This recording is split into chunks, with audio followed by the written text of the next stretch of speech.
शान्ताकारं भुजगशयनं पद्मनाभं सुरेशं विश्वधारं गगनसदृशं मेघवर्णं शुभांगं लक्ष्मीकान्तं कमलनयनं योगिभिर्यानगम्यं वंदे विष्णु भवभयहरं सर्वलोकैकनाथम। सभी को नमस्कार, मैं आचार्य कुलदीप। अभी तक हमने अनेकों कथाएं सुनी हैं जिनका जीवन के प्रत्येक क्षण में अपना कोई न कोई एक मतलब होता है, कोई न कोई एक ध्येय होता है, कोई न कोई प्रसंग होता है। और पुराणों में जितनी भी कथाएं हैं वो सब व्यक्ति के कल्याण के लिए हैं और व्यक्ति के जीवित रहते उन कथाओं को श्रवण कराने का उन्हें विशेष लाभ मिलता है। लेकिन एक प्रश्न उठता है कि जो जीवात्माएं इस नश्वर शरीर को छोड़ करके कहीं और चली गई हैं या परमपिता परमात्मा के धाम में चली गई हैं, और या तो उनका तो मोक्ष हो गया, लेकिन जो इस संसार में भटक रही हैं, जिन्हें किसी न किसी का एक सहारे और आश्रय की आवश्यकता है, ऐसी आत्माओं की मुक्ति के लिए क्या बताया गया? तो उसके लिए तो बताया गया कि श्रीमद् भागवत कथा का पाठ श्रवण ऐसी प्रेत आत्माओं के लिए विशेष लाभकारी होता है। और ये किसी भी समय, किसी भी महीने, अच्छे दिन से प्रारंभ करके दिन सारे अच्छे होते हैं, लेकिन जो मधुर दिन होते हैं, प्रिय दिन होते हैं, जैसे बुधवार हो गया, शुक्रवार हो गया, गुरुवार हो गया, सोमवार हो गया, ऐसे दिनों से प्रारंभ करके हम भागवत कथा का श्रवण करके लाभ प्राप्त कर सकते हैं। लेकिन पितृपक्ष में हमें क्या करना चाहिए? तो पितृपक्ष में ऐसा कहा गया कि हमें पितरों को जल देना चाहिए। पितरों को, और जो भी पिता के पिता, जितने भी पितर हैं, उन सबको हमें जल देना चाहिए। ये तो पितृपक्ष में बताया गया। और साथ में एक बात और कही गई, वो ये कि हमें गरुड़ पुराण का श्रवण करना चाहिए। ये भी पुराणों की श्रृंखला में एक पुराण है, और गरुड़ पुराण वो पुराण है जो भगवान के वाहन गरुड़ जी ने श्रवण कराया है और जिसके बारे में स्वयं गरुड़ जी चर्चा करते हैं। तो हम थोड़ी सी चर्चा करते हैं पहले गरुड़ पुराण के बारे में, उसके बाद हम प्रत्येक स्कंद से लेकर धीरे धीरे ऐसे ही कथा का श्रवण और पान करते रहेंगे। गरुड़ पुराण कहता है, जहां जीवन है वहां मृत्यु भी निश्चित है। जो प्राणी जन्म लेता है उसे आने पर मरना भी पड़ता है और मरने के बाद पुनः जन्म लेना पड़ता है। ये पुनर्जन्म का जो सिद्धांत है, ये सनातन धर्म की अपनी विशेषता है। जीवन की परिसमाप्ति मृत्यु से होती है। ध्रुव सत्य को सभी ने स्वीकार किया है, ये प्रत्यक्ष भी दिखाई पड़ता है। इसीलिए काल मृत्यु से आक्रांत मनुष्य की रक्षा करने में औसत तपश्चर्या, दान और माता पिता एवं बंधु बांधव आदि कोई भी समर्थ नहीं है। तो इसका मतलब है कि जातस्य ही ध्रुव मृत्यु ध्रुवम जन्म मृतस्य चाह। जिस व्यक्ति का जीवन हुआ है उसकी मृत्यु निश्चित है, और जिनकी मृत्यु हो गई है उनका पुनर्जन्म भी होगा, ऐसी हमारी संस्कृति कहती है। लेकिन कुछ आत्माएं ऐसी होती हैं जो संसार में भटकती रहती हैं, ना तो वो परमात्मा के मोक्ष पद को प्राप्त कर पाती हैं और ना ही वो आत्माएं पुनः जन्म ले पाती हैं। उनका अपना कारण होता है, उनके द्वारा उनके जीवित रहती अवस्था में किए जाने वाले ऐसे कर्म जो शास्त्र के अनुकूल नहीं बताए गए। अब ऐसे लोगों की मुक्ति कैसे होगी? ऐसे लोगों की मुक्ति का सबसे आसान साधन बताया गया गरुड़ पुराण। तो गरुड़ पुराण के पहले अध्याय का हम लाभ लेंगे। पहले अध्याय में ऐसा कहा जाता है, भगवान की स्तुति करने के बाद, और स्तुति में कहा गया कि धर्म ही जिसका सुदृढ़ मूल है। मूल कहते हैं जड़ को। और जड़ में क्या लिखा हुआ है? जड़ में क्या है? धर्म है। ये किसके? जिसकी जड़ में धर्म है। और जिसकी जड़ में धर्म है उसका नाम है परमात्मा। वेद जिसका स्कंद है, स्कंद कहते हैं तने को। जड़ में धर्म है, वेद जिसका स्कंद है, पुराण रूप की शाखाओं में जो समृद्ध है, और इन सब का जो यज्ञ है, इन सब के द्वारा जो यज्ञ किया जाता है, ये इस वृक्ष रूपी, धर्म रूपी वृक्ष का, तने रूपी स्कंद का जो पुष्प है उसे यज्ञ कहते हैं। और ये सब करने के बाद प्राप्त क्या होता है? मोक्ष की प्राप्ति होती है। ऐसे भगवान मधुसूदन रूपी पादप कल्प वृक्ष को यहां पर प्रणाम करने की बात कही गई। देव क्षेत्र नैमिषारण्य में स्वर्ग लोक की प्राप्ति की कामना से शौनक आदि ऋषियों ने 1 सहस्त्र वर्ष में पूर्ण होने वाले यज्ञ का आरंभ किया। जैसे अपने यहां साधारण सा 7 दिन का, 5 दिन का, कभी 1, कभी 3 दिन का, और कभी घंटे या आधे घंटे का हवन होता है। तो ऋषि मुनियों के यहाँ परंपरा है कि उनके यहाँ जब हवन होता है तो ऐसा हवन लंबे समय तक चलता है, साल साल भर, 100 सालों तक, हजार सालों तक। तो यहाँ पर भी सूत जी और तमाम ऋषियों ने सहस्त्र वर्ष में, यानी कि 1000 वर्ष में पूर्ण होने वाले उन्होंने यज्ञ का संकल्प लिया। और एक समय प्रातः काल के हवन आदि कृत्यों का संपादन करके उन सभी मुनियों ने सत्कार के आसन पर सूत जी महाराज से आदरपूर्वक पूछा। ये सूत जी कौन है? सूत जी महाराज पुराणों के विशेष ज्ञाता हैं, जिनको प्रत्येक पुराण विदित है। और ये सुखदेव मुनि के परम शिष्यों में, वेदव्यास के परम शिष्यों में से परम शिष्य हैं। और सुखदेव मुनि ने जब पहली बार श्रीमद् भागवत की कथा परीक्षित को सुनाई थी, उस समय भी ये वहां पर उपस्थित थे और आप ही बार बार सुखदेव मुनि से प्रश्न कर रहे थे। तो इन्हें बहुत भगवान का बहुत प्रिय कथावाचक या भगवान की कथाओं को प्रिय ढंग से सुनाने वाले के रूप में जाना जाता है। तो सभी ने आदरपूर्वक आसन दिया।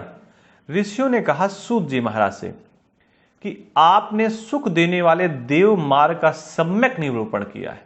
सम्यक का मतलब अच्छे से, भली भांति।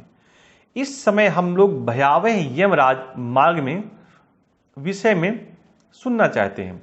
आप सांसारिक दुखों को और उस क्लेश के विनाशक साधक को तथा इस लोक और परलोक के क्लेशों को यथावत वर्णन करने में समर्थ हैं,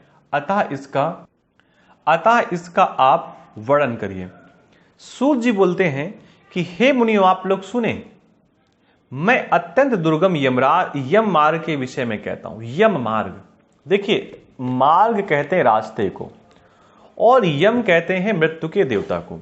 तो यम मार्ग के बारे में वो कहते हैं कि मैं अत्यंत दुर्गम, जो बहुत कठिन है, ऐसे यम मार्ग के बारे में कहता हूं, जो पुण्यात्मा जनों के लिए सुखद और पापियों के लिए दुखद है। मतलब पुण्य और पापी व्यक्तियों को इसी रास्ते से निकलना पड़ता है, लेकिन जिन्होंने जीवन में पुण्य किए हैं उनके लिए यह रास्ता सुगम हो जाता है, और जिन्होंने पाप किए हैं उनके लिए यह रास्ता कठिन हो जाता है।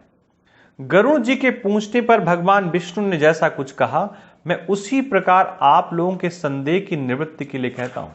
गरुड़ जी और विष्णु भगवान का जो संवाद है, उसी संवाद को सूत जी महाराज ने शौनक आदि अनेक ऋषियों को श्रवण कराया है। किसी समय की बात है कि वैकुंठ में सुखपूर्वक विराजमान परम गुरु श्री हरि से विंता पुत्र गरुड़ जी ने विनय से झुककर पूछा।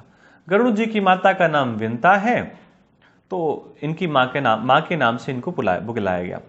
गरुड़ जी ने कहा, हे देव, आपने भक्ति मार्ग का अनेकों प्रकार से मेरे समक्ष वर्णन किया है और भक्तों को प्राप्त होने वाले उत्तम गति के विषय में भी आपने कहा है।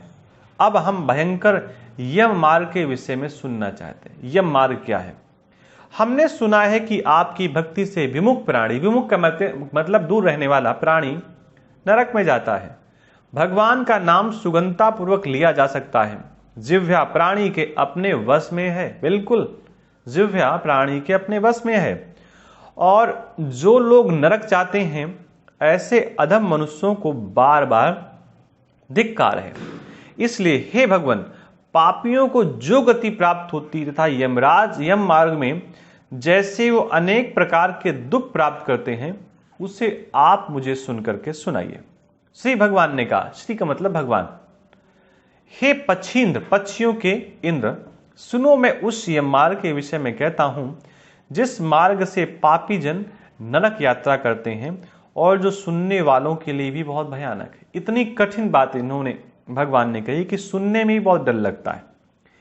जो प्राणी सदा पाप परायण है, दया और धर्म से रहित है, जो दुष्ट लोगों की संगति में रहते हैं, सत शास्त्र और सत्संगत से विमुख हैं, जो अपने को स्वयं प्रतिष्ठित मानते हैं, अहंकारी हैं तथा धन और मान के मद से चूर हैं, आसुरी शक्ति को प्राप्त हैं, दैवी संपत्ति से रहित हैं, जिनका चित्त अनेक विषयों में आसक्त होने से भ्रांत है, जो मोह के जाल में फंसे हैं और कामनाओं के भोग में ही लगे रहते हैं, ऐसे व्यक्ति अपवित्र नरक में गिरते हैं। जो लोग ज्ञानशील हैं, परम गति को प्राप्त होते हैं। पापी मनुष्य दुख पूर्वक यम यातना प्राप्त करते हैं। पापियों को इस लोक में जैसे दुख की प्राप्ति होती है और मृत्यु के पश्चात वे जैसी यम यातना को प्राप्त होते हैं, उसे आप लोग सुनिए। यथोपार्जित का मतलब है कमाया गया। पुण्य और पाप के फलों को पूर्व में भोग कर कर्म के संबंध से उसे कोई शारीरिक रोग हो जाता है, मानसिक रोग हो जाता है। जीवन धारण करने की आशा से उत्कंठित उस व्यक्ति की जानकारी के बिना ही सर्प की भांति बलवान काल उसके समीप आ पहुंचता है। उस मृत्यु की संप्राप्ति की स्थिति में भी उसे वैराग्य नहीं होता है। उसने जिसका भरण पोषण किया था, उन्हीं के द्वारा उसका भरण पोषण होता है। वृद्धावस्था के कारण विकृत रूप वाला और मरणायुक्त वह व्यक्ति घर में अवमानना पूर्वक दी हुई वस्तु को कुत्ते की भांति खाता हुआ जीवन व्यतीत करता है। वो रोगी हो जाता है, उसे मदाग्नि हो जाती है, उसका आहार तथा उसकी सभी चेष्टाएं कम हो जाती हैं। प्राण वायु के बाहर निकलते समय आंखें उलट जाती हैं, नाड़ियां कफ से रुक जाती हैं, उसे खांसी और श्वास लेने में प्रयत्न करना पड़ता है और कंठ से घुर घुर के शब्द निकलने लगते हैं। चिंता मग्न स्वजनों से घिरा हुआ तथा सोया हुआ वो काल पास के वशीभूत होने कारण बुलाने पर भी नहीं बोलता। मतलब उसको सुनाई दे रहा है, दिखाई दे रहा है, सब कुछ है, लेकिन काल के वशीभूत होने कारण उसको बुलाने से भी वो नहीं बोलता। इस प्रकार कुटुंब के भरण पोषण में ही निरंतर लगा रहने वाला अजितेंद्रिय व्यक्ति रोते बिलखते बंधु बांधवों के बीच उत्कट वेदना से संज्ञा शून्य होकर के मर जाता है। हे गरुण, उस अंतिम क्षण में प्राणी को व्यापक दृष्टि की प्राप्ति हो जाती है, जिससे वो लोक परलोक को एकत्र देखने लगता है। अतः चकित होकर वो कुछ भी कहना नहीं चाहता। यमदूतों के समीप आने पर सभी इंद्रियां विकल हो जाती हैं, चेतना जड़ीभूत हो जाता है, प्राण चलायमान हो जाते हैं। आतुर काल में प्राण वायु के अपने स्थान से चल देने पर एक क्षण भी एक कल्प के समान प्रतीत होता है। कल्प का मतलब एक बहुत लंबा समय। और 100 बिच्छुओं के डंक मारने से जैसी पीड़ा होती है, वैसी पीड़ा का उस समय उसे अनुभव होता है। किस समय? जब उस व्यक्ति के प्राण निकल रहे होते हैं। वो मरणासन व्यक्ति फेन उगलने लगता है, उसका मुख लार से भर जाता है। पापी जनों के प्राण वायु अद्यो द्वार से निकल जाते हैं। देखिए, शरीर से जो प्राण निकलते हैं उनके निकलने की अलग अलग स्थितियां बताई गई और अलग अलग जगहों से प्राण निकलते हैं। कुछ के प्राण मलमूत्र के द्वार से निकलते हैं, कुछ के प्राण आंख, कान, नाक और मुंह से निकलते हैं। तो जिनके प्राण आंख, कान, नाक और मुंह से निकलते हैं, ऐसे व्यक्तियों को भी कहीं तक अच्छा माना गया है। लेकिन जो सबसे अच्छे प्राणी होते हैं उनके प्राण चोटी के स्थान से निकलते हैं, और इसी चोटी के स्थान को या स्थान में कपाल क्रिया मृत्यु के समय की जाती है। जैसे क्या होता है कि बहुत लोगों के प्राण तो निकल गए, मर तो गया शरीर, लेकिन आत्मा फिर भी शरीर के अंदर रहती है, प्राण फिर भी शरीर के अंदर चिपके रहते हैं। अब वो कहीं से निकल नहीं पा रहे हैं, कोई जगह नहीं मिल पा रही, यहां तक कि कपाल को तोड़ करके भी प्राण बाहर नहीं निकल पा रहे। ऐसी स्थिति में जब व्यक्ति मृत्यु शैया पर लेटा होता है तो उसका पुत्र उसके मस्तक पर, उसके सर में कपाल क्रिया करता है और वहां पर वो डंडे से प्रहार करता है। डंडे से प्रहार करने का परिणाम ये होता है कि उसके प्राण अगर कपाल से निकलते हैं तो इसका मतलब होता है कि उसको जो गति मिलनी है वो परमात्मा के धाम की गति मिलनी है, उसे मोक्ष गति मिलनी है। तो हम आगे बढ़ते हैं। उस समय दोनों हाथों में पास और दंड धारण किए नग्न दांतों को कटकटाते हुए क्रोध पूर्वक नेत्र वाले यम के दो भयंकर दूत समीप में आ जाते हैं। ये यमदूतों की बात कही गई है कि उनका शरीर कैसा है। उनके केस ऊपर की ओर उठे होते हैं, वे कौवे के समान काले होते हैं, टेढ़े मुख वाले होते हैं। उनके नख आयुध की भांति नख आयुध का मतलब होता है अस्त्र की भांति होते हैं। उन्हें देखकर भयभीत हृदय वाला वो मरासन प्राणी मल मूत्र का विसर्जन करने लगता है।